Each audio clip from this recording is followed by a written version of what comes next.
Howdy doody, my name is Cameron, better known as Venus Theory, and in this video I'm here to show you around Orbit from my friends at UVI. Orbit is a sound design engine based on all things cinematic, like risers, impacts, textures, and earth-shattering low-end with deep and expressive controls for epic and evolving cinematic sounds. Based on an extensive library of sound sources covering synthesizers, metallic textures, orchestral sounds, room tones, design noises, and process sounds, and pretty much everything else in between, there's a lot to explore and a massive range of sonic possibilities when combined with the underlying engine to warp, evolve, and absolutely decimate sounds in a variety of ways. Orbit has a whole lot of stuff going on under the hood, so in this video I wanted to show you the basics of getting started with Orbit and the general workflow, and then we're going to move into just a quick and dirty trailer session to hear what it sounds like in action. There's a lot of stuff to explore in Orbit and a lot of little ideas to play around with, and I don't really have time to cover all of that in this video, so instead you can just consider that homework assignment when you're left to your own devices. So with that, let's get into it and check out Orbit. Here on the main page of Orbit, we have the high-level controls for pretty much everything in the library and all the macros, the main part of which is the orbiter, which, you know, is kind of what the whole library is based on. So if I play a key, you'll get right away what happens here. So we have this XY grid, and X and Y can do different things that we can define over here to the right. We can have up to 8 of these nodes, which it'll travel to in order. We could sync this to the tempo or have a time-based sync rate over here. To the left side, we can enable or disable the orbit, and we also have controls to loop the orbit or only launch the orbit at impact. And we'll get into this in a little more detail later, but basically every orbit patch could be made up of different types of things, one layer of which is the impact. So if I enable this and I play this sound, you'll see that the orbit only starts when we hit that thud or impact layer. Down along the bottom, we have the macros, the rise time, the Doppler effect, thrust, which combines things like compression and distortion, the sub-blending control, and over here we have the ability to split up the sounds into individual keys. Again, we'll touch on this a bit more later. We have the release control and the hold control. Below that, we have some timing controls. Here we can adjust the offset, the attack, the decay, the curve response, and just fine-tune the sound overall and where everything lands in the cadence of events.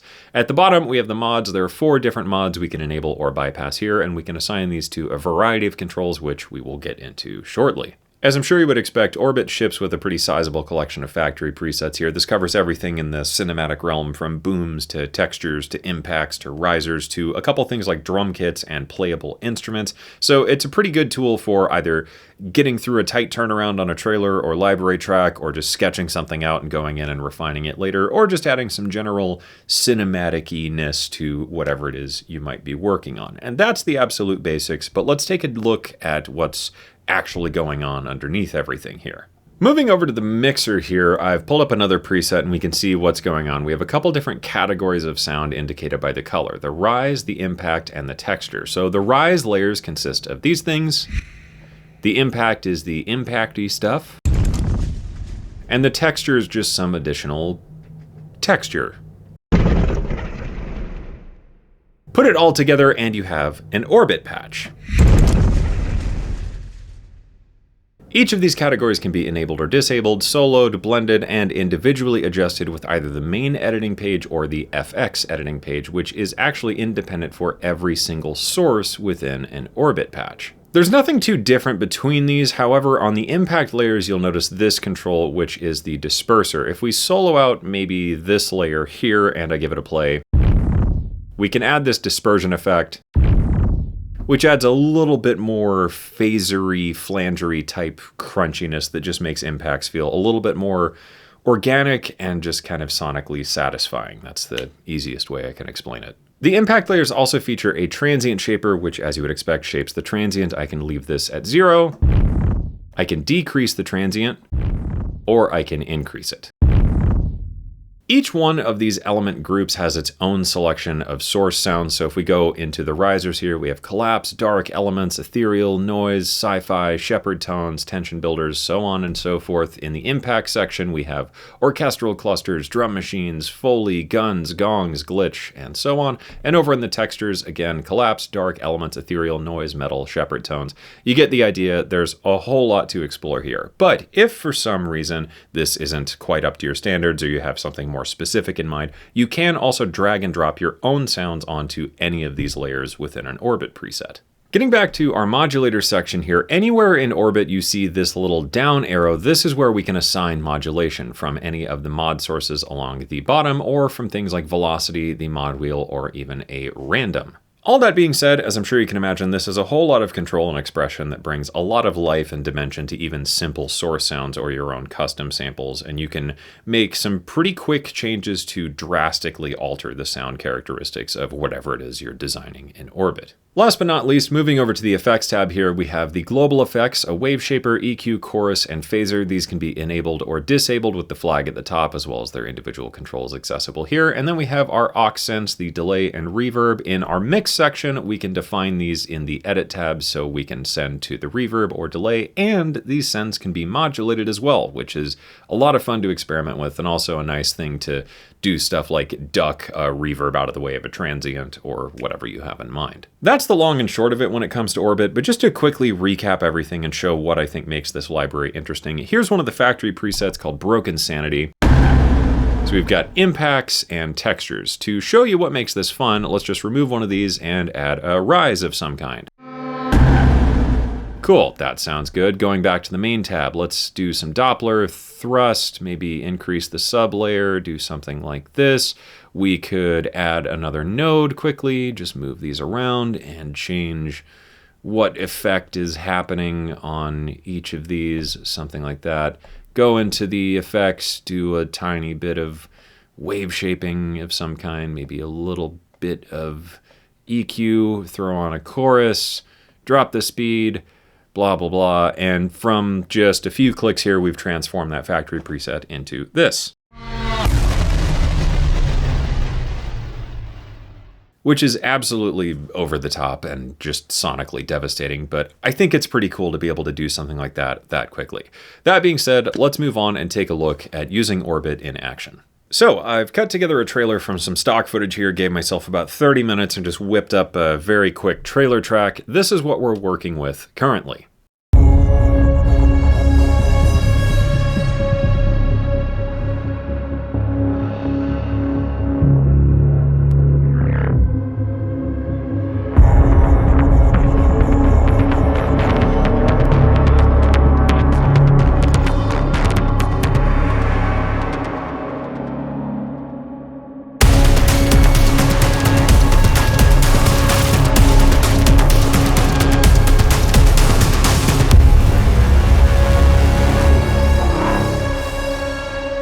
All in all, not my most fantastic piece of work, but I just wanted to show what we can do using Orbit to trailerify this track very quickly, as well as just show how Orbit can cut through ultimately a pretty dense mix like this. Generally, when I'm doing trailer stuff, I like to start off with booms, you know, those low rumbles and whatnot, so I whipped together a quick preset here, and it sounds like this.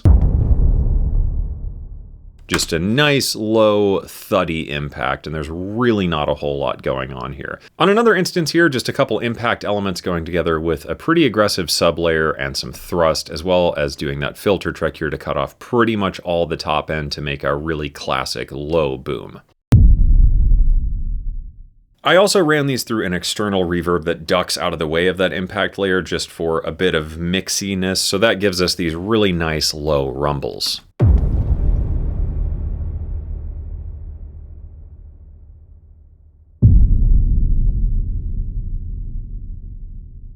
I'm sure I'm not exactly blowing minds here with that, but it does sound pretty good. With booms out of the way, I went in and added some general transition layers and just a couple emphasis impacts. Here I grabbed one of the factory presets using some rise stuff and some nice impacts, and it sounds like this.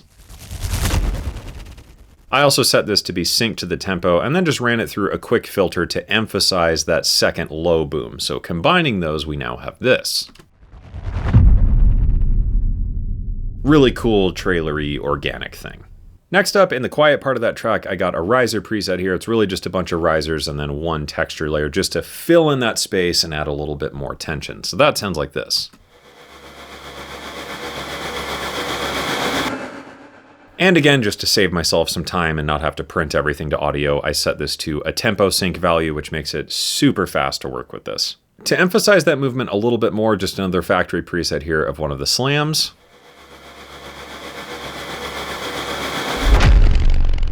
Again, set this to tempo sync so everything's nice and easy just to do in MIDI, and that gives us a big satisfying rise, and boom. Last up, one more factory preset here, just a nice slam sound with some really aggressive impact stuff. So that's synced to the tempo once again and lands us right on the end of the scene here.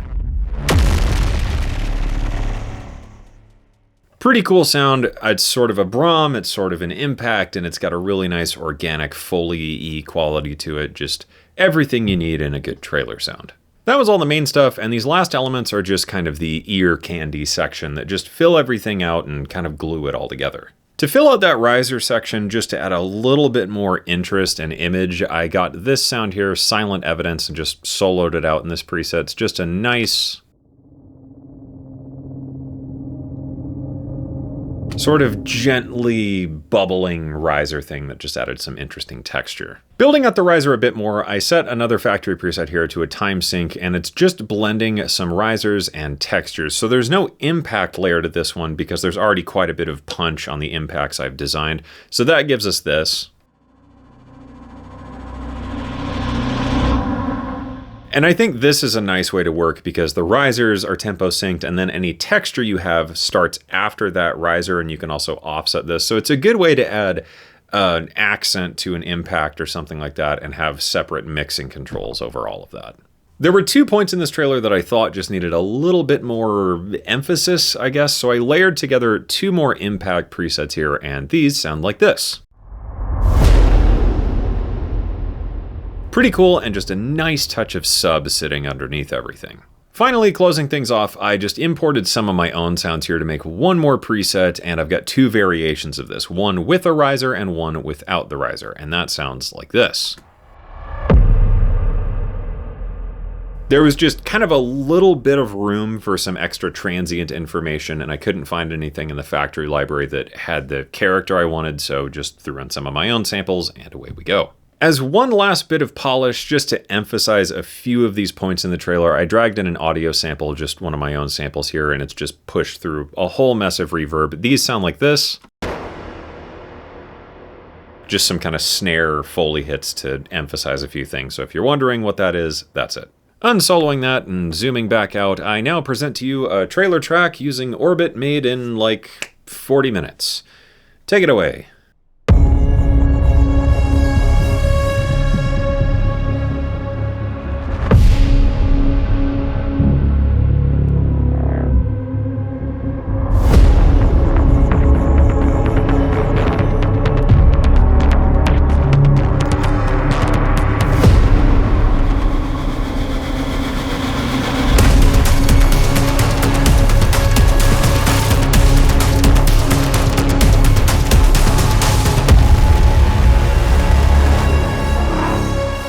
Cool stuff, I think. And that's it for this video. Orbit, of course, is available now either as a standalone product or as part of UVI's Sonic Pass. If you want to check it out for yourself or find more information, you can use the links down in the description below.